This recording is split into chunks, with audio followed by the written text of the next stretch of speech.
Hello guys, કેમ છો બધાને ઓમ નારાયણ. તમારા બધાને મારું નવા વ્લોગમાં સ્વાગત છે. બધાને ઓમ નારાયણ.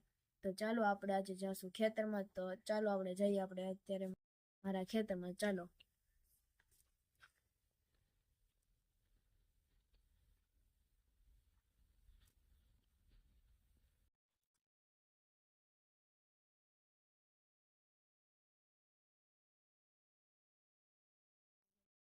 જોઈ શકો છો જ્યાં દાદા કામ કરે છે. તો ચાલો આપણે દાદા પાસે જઈએ.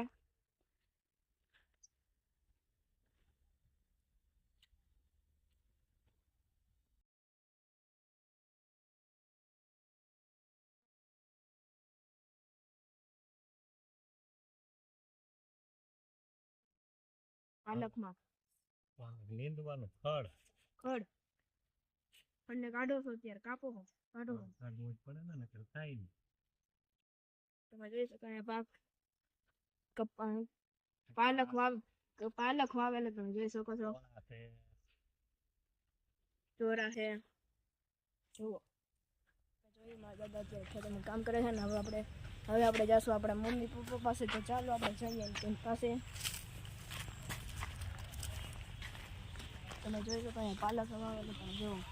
અને દૂધીમાં છોડે છે, તેમાં દૂધી આવેલું જુઓ.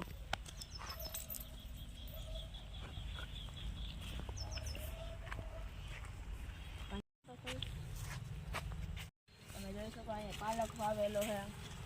અને આપણા મમ્મી પપ્પા અત્યારે પાલકમાં કામ કરે છે. તો ચાલો આપણે જઈએ. મમ્મી ઓમ નારાયણ. શું કરે છે? પાલક ખાવા. પાલક લેવી હતી. પાલક તમે જોઈ શકો મમ્મી પપ્પા અત્યારે પાલક લે છે.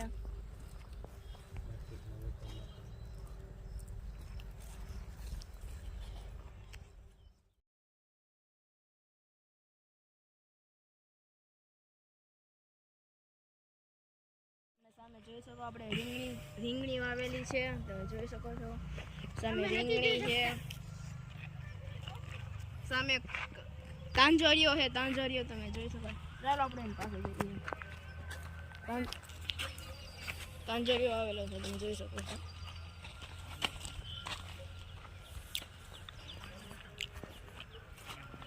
અને એ કપાસ છે. તેમાં રૂ પણ આવવા માંડ્યા છે હવે કપાસ. અહીંયા પાલક જ છે, પણ અમારા અહીંયા સૌથી નજર પાલક છે. તમે જોઈ શકો છો અહીંયા 3 કેરા છે, આ 3 કેરા, 4 કેરા છે, આ કેરા છે. બધા પાલક જ ના છે. અને કુંડી પુદીનો આપણે વાવેલો છે. જો પાણી નરખું મળતું રહે એટલે પુદીનો વાવેલો છે.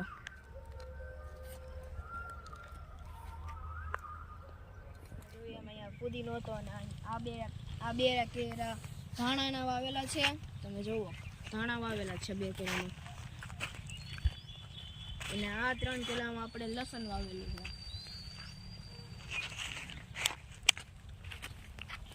આપણે અહીંયા લસણ વાવેલું છે.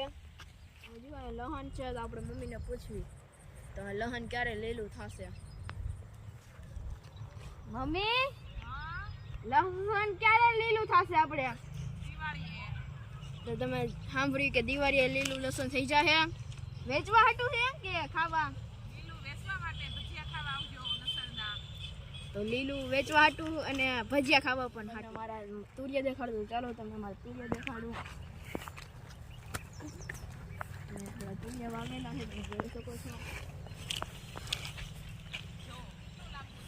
કેવડું લાંબુ તમે જોઈ શકો છો.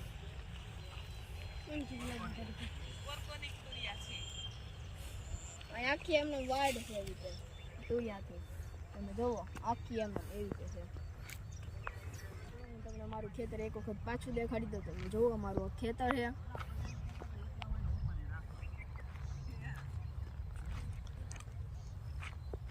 જો તમને મારો આ વિડીયો ગમ્યો હોય તો લાઈક, શેર અને સબસ્ક્રાઈબ કરજો. હવે હું તમને અમારી બીજા વ્લોગમાં ત્યાંથી બધાને ઓમ નારાયણ.